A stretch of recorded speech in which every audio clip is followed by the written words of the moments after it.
Alright, so today I'm going to demonstrate how to make a universal gasket. This one's going to be on a old-fashioned carburetor for a Briggs & Stratton engine, but it could be for anything. The problem today is oftentimes when you take them off, they'll be ripped, they'll be torn, they'll rip in half, whatever. But here's the problem today. This one has shrunken and it's closing off part of the hole. It's supposed to be that big and it's not that big anymore. So apparently this might not have been the right gasket to begin with, or it just shrunk. I think it shrunk just due to the rippling there. I don't know if you can see that on the camera very well. But I don't have a gasket. I don't feel like buying a carburetor kit, and a lot of times to get you out of a pinch, you just buy this universal gasket, whatever material. This particular one comes with cork. That's not used very often. Comes with the cardboard kind, and the kind I don't know if it's a mineral paper or whatever.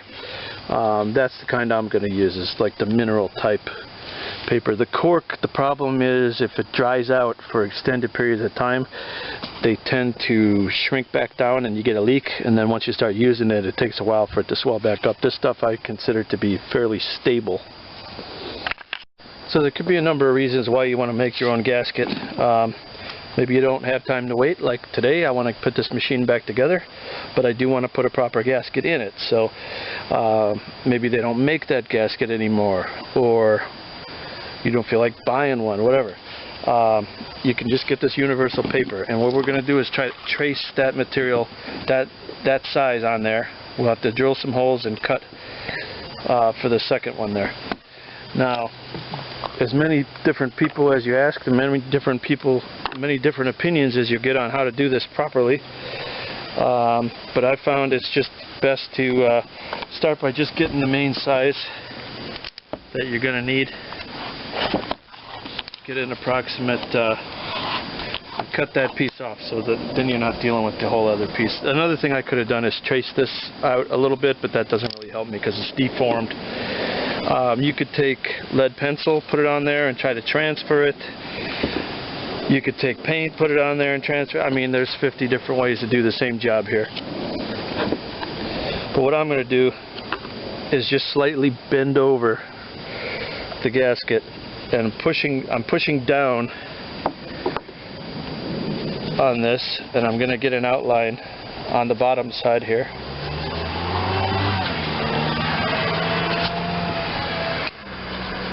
You can see it showing up on the top just a little bit. I'm just going on a little bit of an angle, just rubbing. Now we can see pretty clearly. Don't know how well that shows up on camera. Try to get it in the shade there a little bit.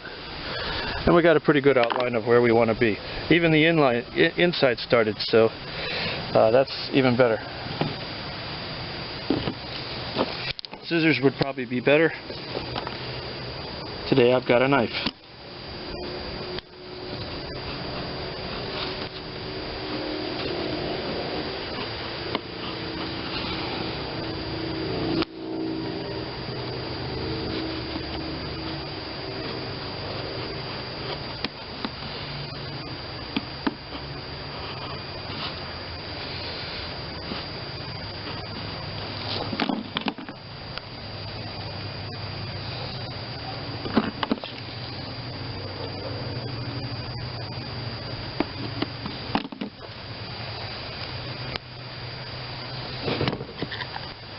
Not bad for a start. And then I'm going to try to get a better impression of the inside.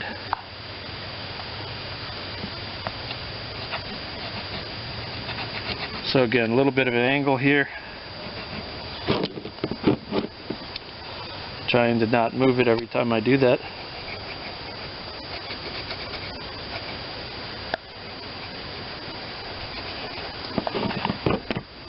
And we can pretty much see where we need to go.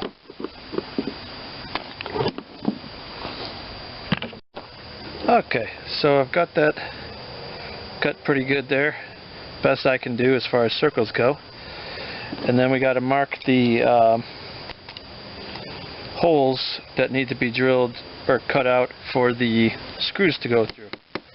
For that, I'm going to try to just kind of rub the back of my screwdriver over, try to get that impression in there. It's a little bit rounded, so it's hopefully falling in that hole and making us a nice indentation. And there we go, we got some pretty good indentations there. Now you could take, for something hole that size, you could take like a standard paper hole punch, works great. Or I got online for just a cheap hollow punch set, and this works perfect, or it should work perfect. Let's get one of the right size.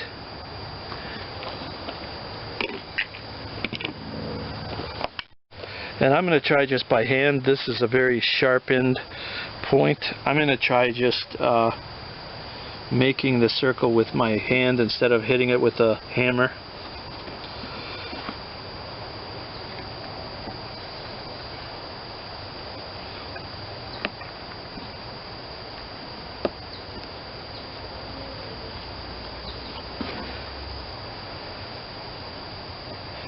I didn't quite get enough paper on that side, so I'm kind of ripping out the edge there.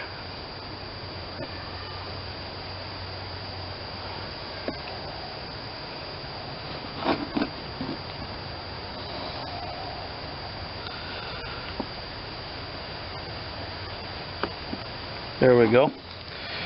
One side. And we don't care about the ripped part there. We want to make sure there's a good ring to seal. We don't care about the end too much. In theory, you could have left that hanging out and cut around the outside a little bit or whatever. It doesn't really matter how it looks. It's just that it has a seal around the inside.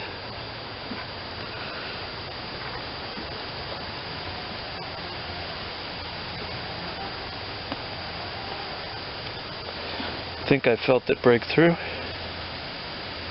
most of the way.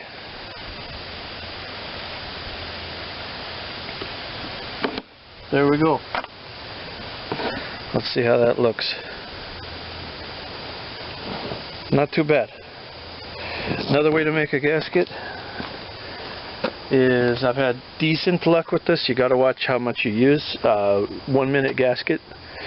I like this can because it generally doesn't clog up. It generally stays liquid, and this can unfortunately has gone bad on me. But that's the first time that's happened. But anyway, you put a liquid bead around it, put it together, let it set up for like a minute, and it's supposed to be ready to run. I've had pretty good success with that, at least for repairing damaged gaskets and such. The problem with the liquid is, again, the same problem with the gasket, is that if you get some spilling over into certain things, it could cause you big troubles, and you don't want to restrict that flow, because a small engine has, you know, only that big to breathe all the fuel air mix it can. So you know, 10 or 20% reduction really can reduce your power quite a bit. And then before I go, just if you're trying to put this on a machine, a lot of times the gasket will, you know, move off to the side, or, you know, get out of place while you're putting it in. You may or may not notice that.